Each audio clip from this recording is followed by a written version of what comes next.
Selamat datang di Saya Wibu. Kalau Anda Wibu, subscribe ya bos. Kalau Anda bukan Wibu, subscribe juga sih. Pada intinya dukung channel ini dengan like, komen, dan subscribe. Oke bos, si Sejun kemarin berhasil mengalahkan pasukan Evil. Dan ia juga mendapatkan pasukan baru, yaitu pohon apel. Dan ya, apa kisah selanjutnya dari Pak Sejun? Kita langsung aja lah dicapcus. Dan oke, Shin pun berpindah di dalam goa. Sejun saat ini sedang kaget banget. Ia kaget mendengar cerita detail dari Theo yang telah membuat kontrak dengan Master Han Tae-jun, seorang hunter terkuat di Korea, pendiri Great Phoenix. Theo menjelaskan kalau Han Tae-jun telah menyusuri lantai 40 sampai 52. Ia bertanya kepada semua penduduk lantai tersebut tentang keberadaan Pak Sejun, dan akhirnya Theo tidak bisa mengelak. Ia harus menceritakan tentang Pak Sejun yang sekarang berada di lantai teratas di Dungeon Tower. Tapi Theo merasa dirinya hebat ya, soalnya ia sudah membuat kontrak dengan manusia terkuat saat ini, yang mana ia bisa mencapai lantai 52 dan mengalahkan penjaga pinpoint. Theo merasa bangga telah membuat kontrak dengan Han Tae-jun. Sejun pun sedikit berpikir kalau tindakan Theo itu ada benarnya juga. Ia merasa jika memberitahu posisi dirinya kepada Han Tae-jun itu, mungkin suatu saat ia akan bertemu dengan Master Han Tae-jun. Lagian sekarang kan keluarga Sejun ada di bawah perlindungan Great Phoenix ya. Jadi sewajarnya Sejun harus mengucapkan terima kasih. Sejun merasa Theo telah melewati batasnya setiap saat. Ia telah berkembang jauh sekarang. Ia bukan lagi kucing Theo yang naif dan polos, tapi ia sekarang bisa berpikir jernih dan mendapatkan solusi yang tepat. Masalah kontrak dengan Han Tae-jun sudah aku laporkan ya. Sekarang giliranku ya. Aku memiliki masalah serius ya. Bisakah kau menolongku ya? Wah, menolongmu? Tumben banget kau minta bantuan terhadapku. Emang ada masalah apa? Aku tadi jengkel sekali ya. Aku jengkel soalnya tadi aku bertemu si Oren ya. Dia itu anaknya si Black. Si Black itu pedagang terkaya di desa Galar. Dan sekarang dia mau menjadi pedagang keliling ya. Dan ia sedang ditipu sekarang ya. Aku harus mengatasi hal ini ya. Soalnya si Oren ini tidak bisa percaya omonganku ya. Aku ingin membuat dia merasa jera dengan apa yang ia lakukan ya. Tolong Bos Sejun, tolong ya, tolong ya. Aku minta tolong kepadamu Bos Sejun untuk menghukum si Oren ini. Aku ingin membalas perbuatannya ya. Apa bolehnya? Boleh ya, boleh. Waduh, dah maksa amat. Sejun pun berpikir sejenak. Ia mau mencerna apa yang terjadi terlebih dahulu. Dan beberapa saat kemudian, Sejun tersenyum. Ia memiliki ide cemerlang untuk membuat si Oren jera. Kita akan menjalankan rencana spektakuler yang akan membuat Oren dan teman-temannya menjadi sesuatu yang spesial. Spesial? Spesial seperti apa? Kita tidak tahu karena Shin pun berpindah. Masih di lantai 99. Ya, lebih tepatnya di area gunung pasir wilayah Minotaur. Di situ ada Oren dan dua pengawalnya. Mereka bertiga kelelahan karena tidak menemukan apapun di lantai 99. Bahkan Oren sudah mau menyerah karena ia kehausan. Panas cuk, haus banget. Oren pun meminta minuman kepada anak buahnya. Ia juga minta makanan karena lapar. Tapi anak buahnya tidak memiliki minuman ataupun makanan. Semua uang dari Bos Black sudah buat bayar pendaftaran pedagang keliling untuk 3 kucing. Dan lagi untuk modal untuk beli barang-barang dari Goblin sekarang. Nggak ada sisanya sama sekali bos. Ludes semua terpakai. 100 koin tower sudah habis. Waduh. Satu anak buah Oren malah nangis. Ia menangis karena ia tahu kalau dirinya bakal modar kelaparan di sini. Buset, kenapa nasibku seperti ini? Emak tolong, emak tolong. Diam, cuk. Sekarang fokus saja mencari jalan menuju para Minotaur. Kita harus menjual barang-barang ini kepada Minotaur. Mereka itu makhluk kuat yang memiliki banyak uang, tapi mereka gak punya otak. Jadi kita harus menjual barang langka ini kepada Minotaur dan dapatkan uang mereka itu. Wah, siap bos. Tapi bos, kita butuh 3 hari perjalanan untuk mencapai rumah para Minotaur. Dengan langkah kita yang kecil seperti ini, itu akan makan banyak waktu bos. Jadi waduh tolong emak, gue nggak mau modar." Ketika sedang puyeng, Oren dan anak buahnya dikagetkan dengan suara memanggil. Mereka merasa aneh dengan suara panggilan itu karena Oren merasa dirinya masih terlalu jauh dari kediaman para Minotaur, dan ternyata ada kelinci yang mendorong gerobak, ada juga yang membawa tas daun, dan itu adalah kelinci gerobak. Ia bersama adiknya yang sama-sama kelinci gendut. Kelinci gerobak memanggil-manggil tiga kucing yang sedang kehausan itu. Ia mau menolong mereka bertiga. Wah, mantap! Oren dan dua pengawalnya senang sekali. Apalagi kelinci gerobak membawa botol minuman. Itu yang ia nanti-nanti. Walah, mantap cuy minuman itu. Kita nggak jadi modar di gurun. Akan tetapi, maaf pelanggan, ini bukan untuk dikasih, ini barang dijual, harganya 0,5 koin tower. Waduh, Oren kaget, harganya nggak ngotak untuk sebotol minuman air mineral, tapi Oren dan pengawalnya nggak punya duit lagi. Mereka kehausan, butuh minuman, kalau tidak mereka akan modar di paparan sinar matahari yang menyilaukan. Kemudian Oren menjelaskan kalau dirinya akan menuju ke rumah para Minotaur. Ia akan menjual barang langka kepada para Minotaur. Mendengar itu, kelinci gerobak merasa hebat. Ia mengucapkan selamat kepada kucing Oren karena tidak banyak makhluk Dungeon Tower yang dapat bertemu dengan para Minotaur. Anda sungguh luar biasa, sepertinya Anda adalah pedagang keliling yang hebat. Tentu saja, bos. Ini rencana gue nih, masih kinyis-kinyis. Meling-meling tanpa goresan. Kau harus melihatnya secara jelas, karena kami adalah pedagang keliling yang menjual barang langka.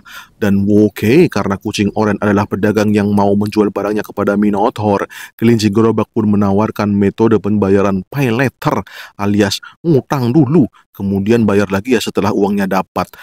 Kan kau mau jualan sama para Minotaur ya, pasti nanti dapat uang. Pasti dong, pasti.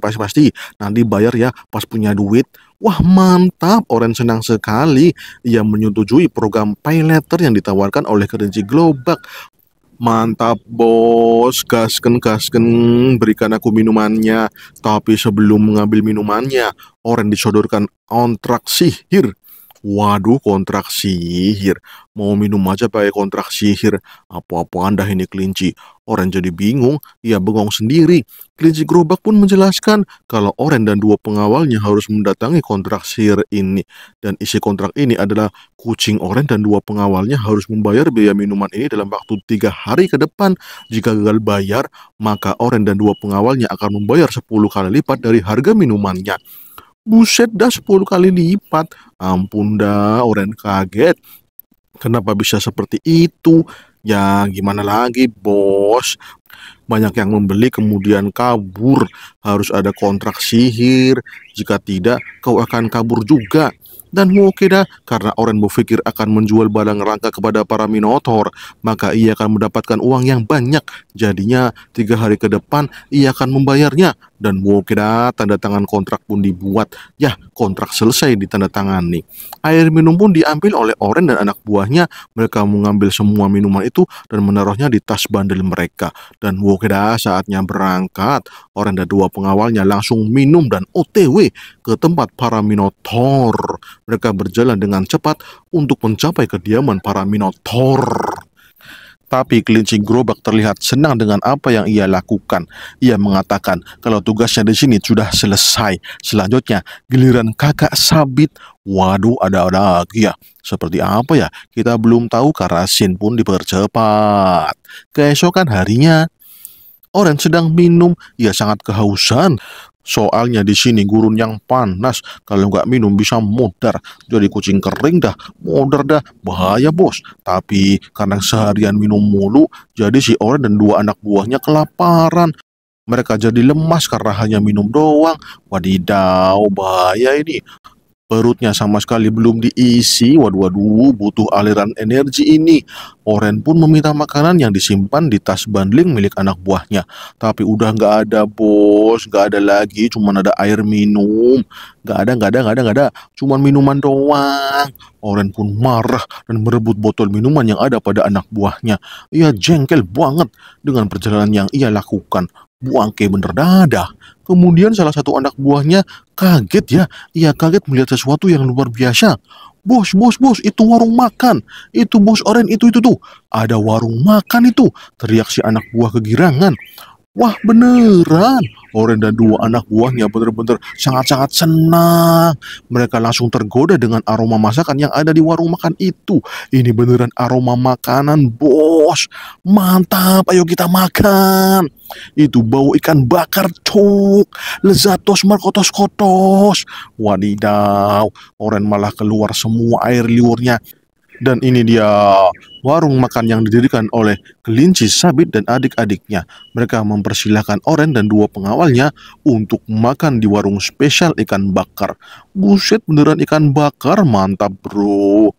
Bro kelinci pesen satu ikan bakar. Saya juga bro, saya juga. Saya juga. Bikin yang enak ya bro kelinci. Maaf ya, harganya satu koin tower. Apa kalian memiliki uang? Kalian harus bayar dulu, baru aku akan buatkan kalian ikan bakarnya. Waduh gaswat, gak ada duit sama sekali. Ini gawat mama. Kalau kalian nggak punya duit, saya nggak bisa melayani Anda. Maaf ya, membuat warung ini sangat-sangat susah, jadi tidak gratis, bos. Jadi kalian harus membayar ikan bakar dulu. Oren nggak terima ini, ia perlu makan. Oren pun mengeluarkan surat kontrak. Ia akan membuat kontrak kepada kelinci untuk menjadikan tubuhnya sebagai bayaran atas makanan yang ia beli. Jadi, tolong bro kelinci, aku ingin makan ikan bakar dengan bayaran tubuhku. Tolonglah terima ini, dalam 3 atau 5 hari aku akan membayarmu. Karena aku ada bisnis dengan Raja Minotaur. Kalau udah dapat uangnya, aku bayar lunas. Kalau tidak dibayar lunas waktu itu, aku akan bayar dengan tubuhku. Oke siap, akan aku buatkan kalian ikan bakar yang banyak. Yang penting kalian bayar ya. Dan oke dah, kelinci Sabit pun mulai memasak. Dan ini dia, sudah jadi ikan bakar spesial kelinci Sabit. Oren dan anak buahnya melongo melihat ikan bakar itu. Ia sungguh menggiurkan. Dan akhirnya Oren dan dua anak buahnya langsung makan dengan lahap. Mereka senang sekali setelah beberapa hari nggak makan apapun. Akhirnya ia bisa makan enak bos, mantap jiwa. Dan ini dia, ada menu lagi, menu tambahan. Cumi bakar, mantap pol. Seperti saya jadi kepengen makan juga dah. Wadidaw. Orang benar-benar menikmatinya. Ia merasa telah menang karena sebentar lagi ia akan kesini lagi dengan makanan enak-enak ini. Tentunya setelah menjual barang-barang yang ia bawa kepada Raja Minotaur. Mantap pol. Dan oke dah, akhirnya habis kenyang bro. Oren dan dua anak buahnya kenyang. Ya seperti baru buka puasa selama 3 hari nggak makan. Wadidaw, Oren pun menyuruh anak buahnya untuk semangat bekerja. Ini perjalanan bisnis pertamanya. Jadi pastikan sukses. Oke siap bos, tapi aku ingin istirahat, biarkan kami istirahat dulu. Dan oke dah, Oren pun merasa dirinya kecapean dan akhirnya tidur. Mereka bertiga tidur di warung ikan bakar kelinci Sabit. Kelinci Sabit yang melihat itu jadi senang, misinya berhasil. Dan sekarang giliran bos Minotaur. Sampai jumpa ya Oren, selamat tidur. Dan oke dah, keesokan harinya. Oren merasa kepanasan, jadinya ia terbangun. Istirahatnya sudah cukup, tapi ketika bangun, anak buah Oren malah terlihat aneh. Dan ternyata, bush, hembusan nafas Minotaur mengagetkan Oren. Waduh, dah mengerikan. Kalian siapa kucing? Kenapa tidur di wilayah Minotaur? Waduh, Oren ketakutan, tubuhnya gemetaran. 3 kucing itu jadi bingung mau ngomong apa. Maafkan kami, tolong kami jangan disakiti ya. Kami ini pedagang keliling, ini rencananya, tolong jangan sakiti kami. Kami cuma mau menjual barang kami kepada Raja Minotaur. Oh, kau mau bertemu Raja Minotaur ya? Kalau begitu, aku akan mengantarmu. Ikuti aku. Wah berhasil, Oren senang sekali, akhirnya misinya akan berhasil. Tinggal ketemu dulu sama Raja Minotaur, mantap. Dan oke, di tempat waypoint di singgasana Raja Minotaur, di situ ada bos Orc yang sedang menunggu, ditemani banyak pengawal Minotaur. Oren dan dua anak buahnya berjalan dengan hati-hati. Oren merasa mantap, ia sudah mendekati impiannya menjadi kaya raya. Dan boom! Kenapa makhluk rendahan seperti kalian mau menemuiku, Mo? Apa yang kau inginkan, Mo? Dasar kucing jalanan. ucap Minotaur dengan tegas. Maafkan kucing rendahan ini, kami ini kucing pedagang keliling, kami hanya ingin menjual barang-barang dari luar menara, ini barang langka yang tidak ada duanya di Dungeon Tower. Apakah benar ini barang-barang dari luar menaramu? Iya benar Raja Minotaur, ini adalah barang-barang yang hebat, ini adalah alat-alat dari luar menara, Anda bisa mengeceknya.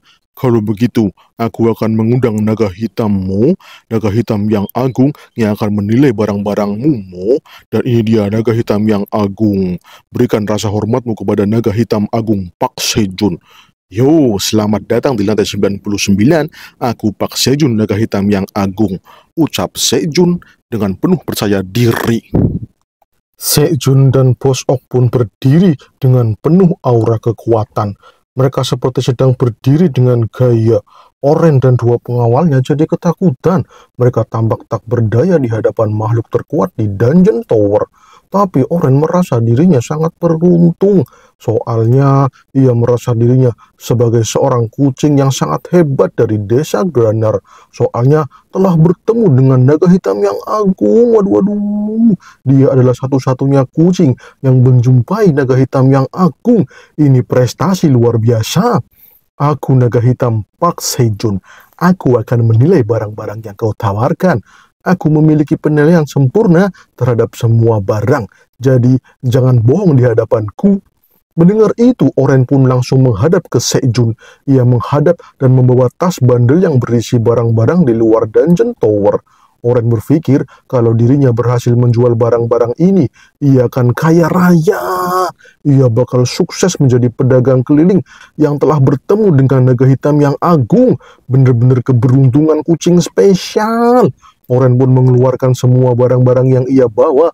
Ada cetutan kuku, ada termos, ada roll selotip, dan lain-lain. Sejun yang melihat itu jadi teringat dengan si Theo dulu. Ini kasusnya sama kayak si Theo pada awal-awal ketemu gitu ya. Ya kasusnya sama, ditipu sama si Goblin Skaram. Tapi walaupun ditipu, si Oren sangat antusias sekali dan mengeluarkan semua barang-barangnya. Ya gimana lagi ya, si Oren berpikir kalau ia akan menjadi kaya raya, ia akan sukses. Akan tetapi, ya Sejun pun memperhatikan semua barang yang diperlihatkan oleh Oren. Sejun merasa barang-barang ini merupakan barang-barang yang dibuang sama para petualang. Ini barang yang sudah digunakan alias bekas dan dibuang malahan dipungut lagi. Ini mah bukan hanya bekas, ini sampah. Malahan dijual sama si Oren. Waduh, dah. Bener-bener nggak guna. Apa Anda tertarik dengan gulungan pembersih kotoran ini, naga hitam yang agung?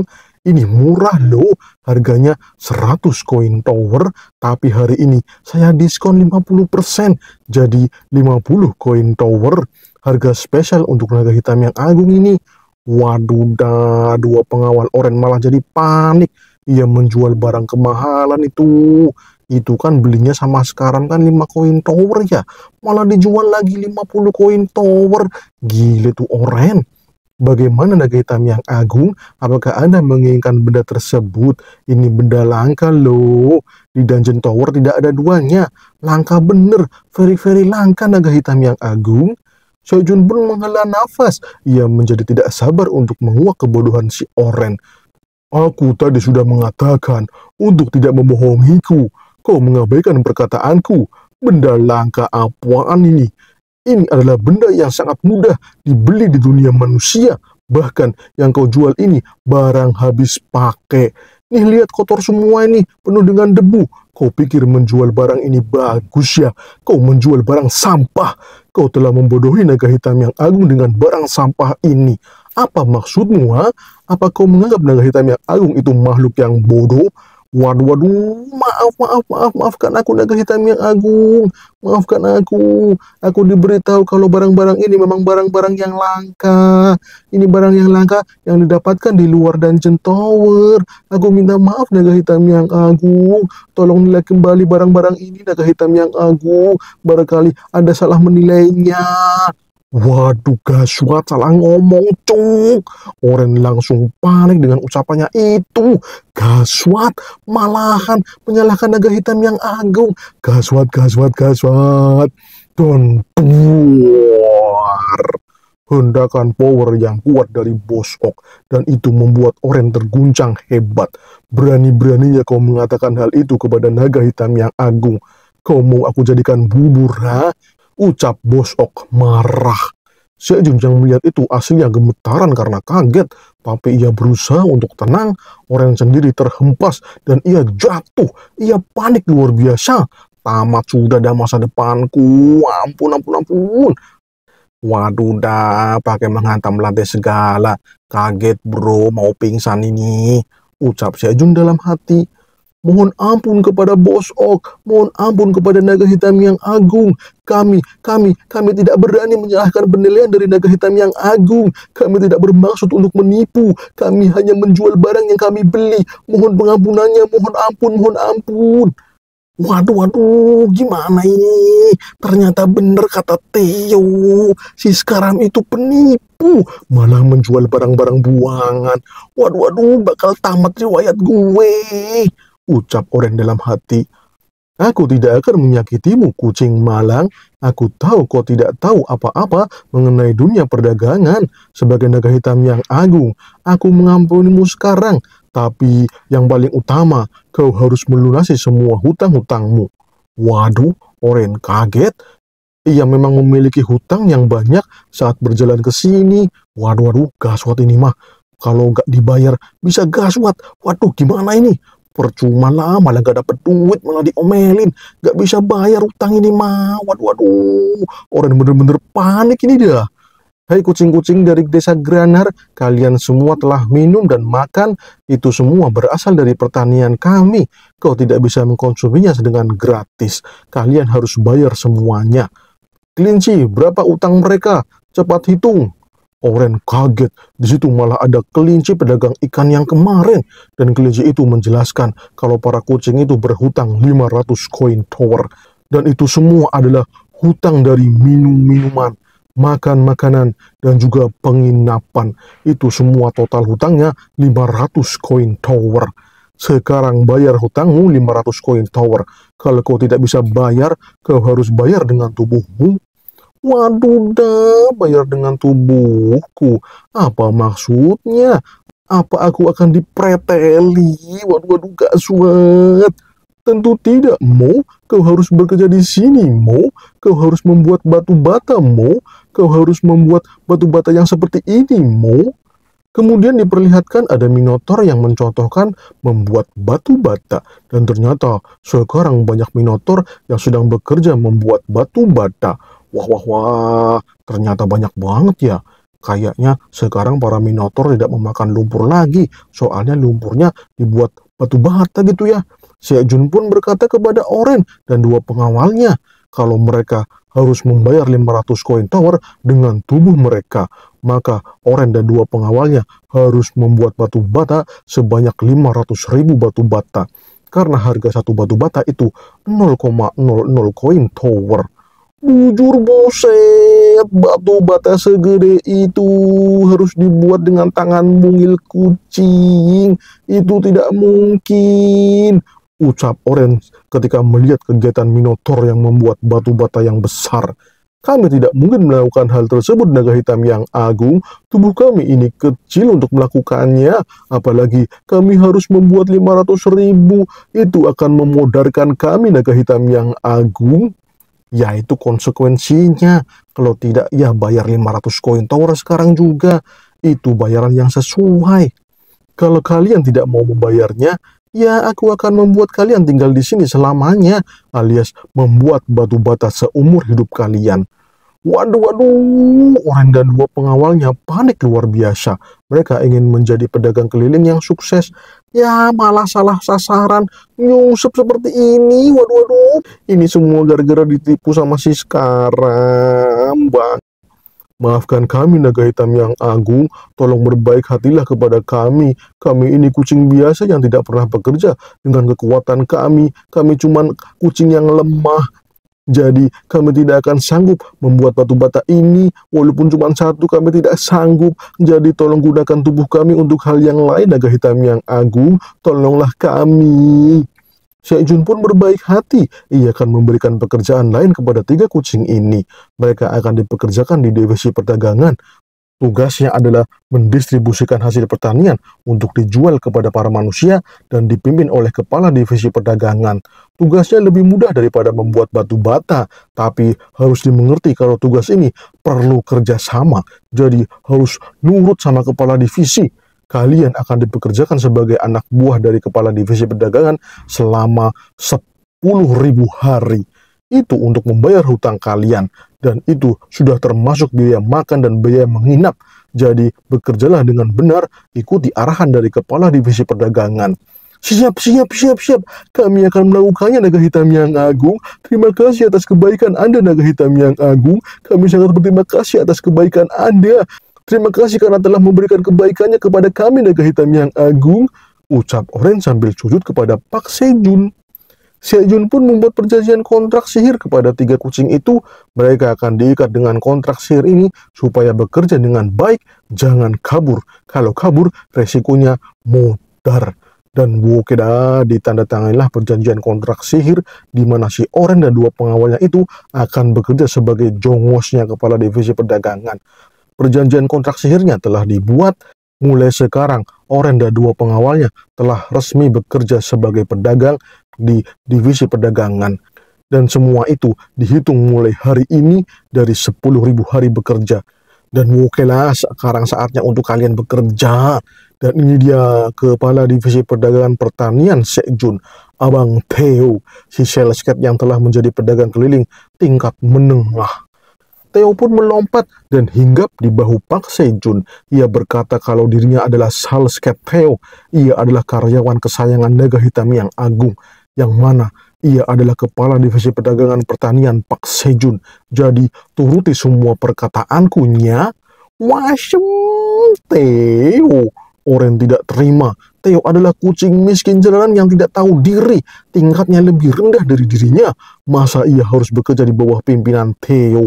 Ini penghinaan. Kau ini kucing rendahan, Theo. Tidak pantas memerintahku. Dan tuh, malahan dicitak sama Theo. Jangan pernah ucapkan itu di hadapanku, kucing jongos. Kukatakan sekali lagi, akulah kepala divisi perdagangan di pertanian Sejun. Aku adalah atasan kalian. Aku ini karyawan resmi dari Naga Hitam yang Agung, Pak Sejun. Kalian harus menurut kepada perintahku. Kecamkan itu. Kalau kalian tidak mau, ya udahlah. Kalian jadi tukang batu bata saja itu. Waduh, dah, ampun dah. Kalian dengarkan. Mulai sekarang, kalian adalah jongosku. Jangan bantah perintahku. Siap, Bos Theo, ucap 2 pengawal Oren tegas. Oren malah jadi bingung, tapi ia harus melakukannya. Ia tidak mau modar untuk membuat batu bata. Dan oke. Dan oke, sekarang saatnya untuk bekerja. Scene pun berpindah di ladang permukaan pertanian Sejun. Saat ini Theo sedang memberi arahan kepada 3 jongosnya. Mereka diajari untuk mengambil tomat cherry yang ada di ladang. Ambil dan taruh di tas bandel sampai penuh. Jangan sampai ada yang ketinggalan. Dan selesaikan hari ini, jangan terlambat. Waduh, dah gaswat, metik tomat di ladang seluas ini. Wadidaw, bisa encok pegelinu ini mah. Jangan melongo seperti itu. Aku juga akan ikut membantu. Aku akan ajari kalian cara memetik yang benar. Cepat ikuti aku, ucap Theo dengan penuh semangat. Dan ya, kucing-kucing itu pun berjalan, ada yang semangat, ada yang terpuruk, dan ada yang pasrah dengan nasibnya. Sedangkan di sisi Sejun, sekarang ia bersama Bos Ok. Ia berterima kasih kepada Bos Ok, soalnya ia mau membantu. Ini semua memang sudah direncanakan sejak awal oleh Pak Sejun. Jadi, Bos Ok, terima kasih ya sudah membantuku. Aman, Mo. Yang penting aku dapat daun bawang, Mo. Lagian Naga Hitam Air yang juga sudah mengkonfirmasi, Mo. Aku tidak bisa menolaknya, Mo. Kau memang sosok yang penting di sini, Mo. Aku akan menghormatimu, Pak Sejun, Mo. Dan yang paling utama, Mo, itu Mo, itu daun-daun yang enak, Mo, ucap Bos Ok sambil ngiler.